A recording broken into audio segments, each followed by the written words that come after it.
Sementara itu, Badan Eksekutif Mahasiswa Universitas Indonesia menilai putusan MK soal pemisahan anggaran program makan bergizi gratis dari anggaran pendidikan merupakan kemenangan semu.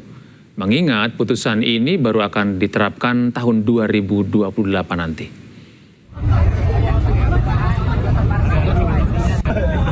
Putusan pemisahan anggaran program makan bergizi gratis dari anggaran pendidikan oleh Mahkamah Konstitusi mendapatkan kritik dari mahasiswa. Menurut mereka, putusan yang baru akan berlaku pada tahun 2028 itu merupakan kemenangan semu. Untuk dua kementerian tersebut, ya siap-siap aja bahwa you guys are next.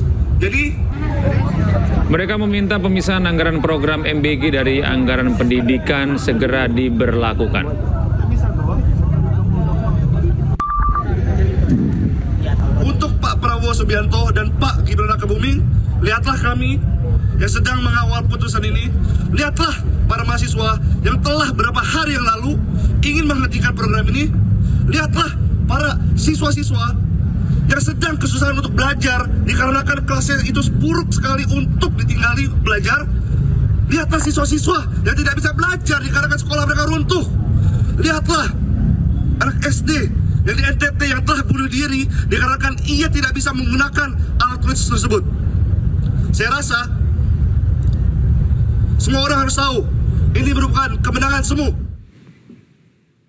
Menteri Sekretaris Negara Prastyo Hadi mengatakan pihak Istana Kepresidenan akan mempelajari terlebih dahulu putusan MK terkait pemisahan anggaran program MBG dari anggaran pendidikan dalam APBN mulai 2028. Prastyo pun menjelaskan bahwa persoalan anggaran tidak hanya melibatkan pemerintah tapi juga DPR.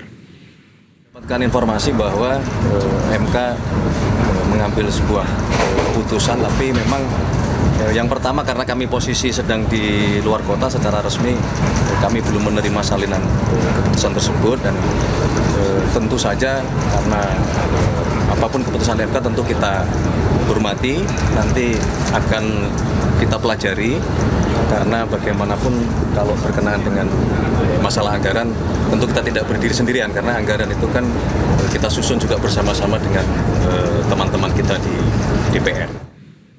Sementara itu, Menteri Lingkungan Hidup Jumhur Hidayat menangis saat membela program makan bergizi gratis yang diinisiasi Presiden Prabowo. Jumhur mengakui ada potensi penyimpangan dalam program MBG. Meski demikian, menurutnya MBG merupakan program yang mulia. Penyimpangan dan sebagainya itu kita hajar ya, tapi jangan mencerca orang yang lapar dikasih makan Anda cerca, jangan dong, nggak boleh ya. Sorry, saya kayak gini sangat sensitif karena saya tahu persis. Jadi oke ya. Menteri Lingkungan Hidup Republik Indonesia Muhammad Jumhur Hidayat menangis saat menutup konferensi Sungai Indonesia 2026 di Mojokerto, Jawa Timur pada hari Senin. Ia tak kuasa menahan air mata saat membela program makan bergizi gratis yang mendapat kritikan dari masyarakat. Jumhur mengakui adanya potensi penyimpangan dalam pelaksanaan program MBG. Meski demikian, ia menilai yang harus ditindak adalah penyimpangannya dan bukan menghentikan programnya. Dalam pelaksanaannya terjadi penyimpangan itu bukan saja urusan MBG, urusan manapun bisa terjadi penyimpangan. Jadi sebetulnya kita hajar penyimpangan itu, tapi programnya jangan. Kalau Anda menghardik program orang yang lapar diberi makan, Anda berhadapan dengan saya. Oke, terima kasih. Terima kasih teman-teman media, terima kasih ya. Sementara itu, menurut Jumhur, MBG merupakan program yang mulia, di mana melalui MBG, pemerintahan Prabowo memberi makan rakyat yang kelaparan. Tim Liputan iNews melaporkan. Kita beralih ke informasi lain, pemirsa. Roy Suryo mengajukan pra-peradilan yang ketiga terkait kerugian atas penangkapan dan penahanannya yang tidak sah Pihak termohon, Polda Metro Jaya meminta hakim untuk menolak permohonan tersebut.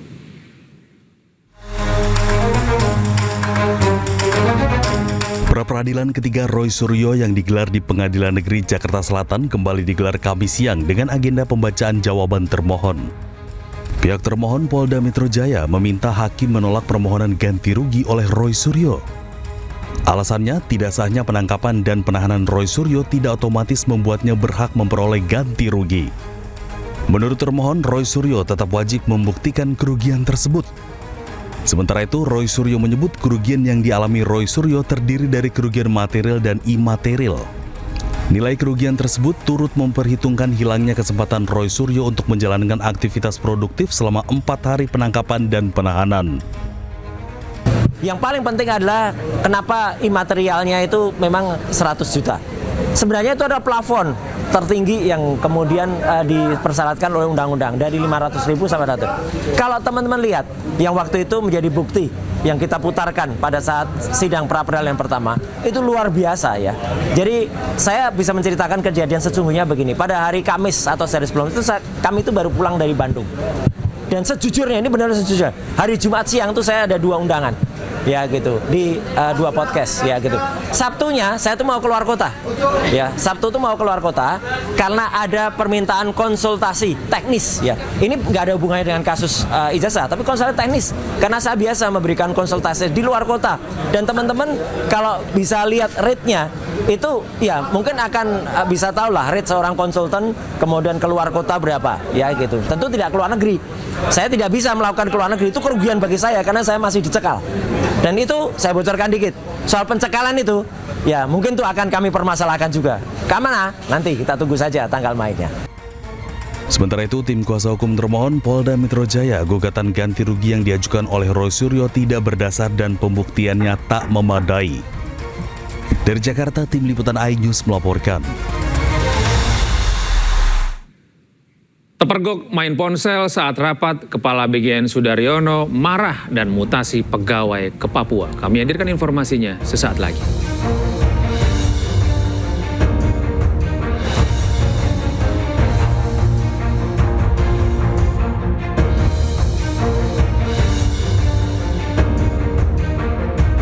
Sementara itu, Menteri Hak Asasi Manusia Natalius Pigai menegaskan istilah londo ireng bukan ditujukan untuk jurnalis. Pigai juga menyampaikan Presiden Prabowo menitip pesan I love you wartawan. Ya, saya ngomong. Saya barusan Pak Prabowo ya, dari Samra Istana sampaikan I love you untuk wartawan. Pak Prabowo sampaikan salam untuk wartawan semuanya. Terima kasih, kami terima kasih. Saya juga menyampaikan sama.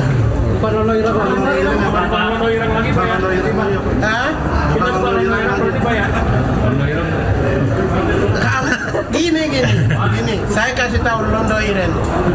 Londo ireng itu maksudnya gini. Orang yang membantu orang asing untuk menghiasi